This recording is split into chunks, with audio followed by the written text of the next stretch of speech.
tingnan nyo mga kababayan, itong DPWH dito sa Buronggang, Eastern Samar.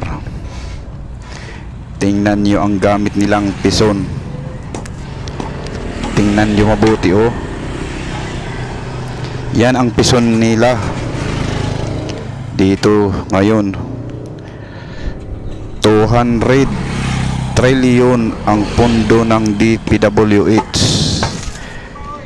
pero pison hindi maka-afford. Ayan, ganyan kakurap ang gobyerno ni Marcos. Ayan, oh. Tingnan nyo ang kanilang pison.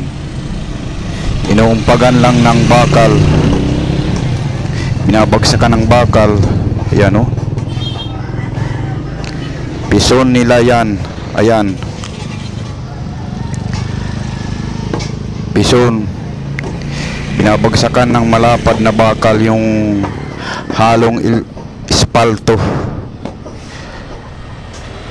Ayan, tingnan nyo mabuti kayong mga leader sa DPWH. Tingnan nyo yan, yung mga katarantaduhan ninyo. Oh, saan nyo ginagamit yung trillion na pondo sa DPWH? Kawawa naman yung mga nagtratrabaho. Ayan, oh. Inaanohan ng pala, oh. Binabagsakan ng pala. Pala yun, oh. Pala. Yung halong espalto, inaanohan ng pala, oh. Ayan. Ganyan kabalasubas ang DPWH sa Pilipinas.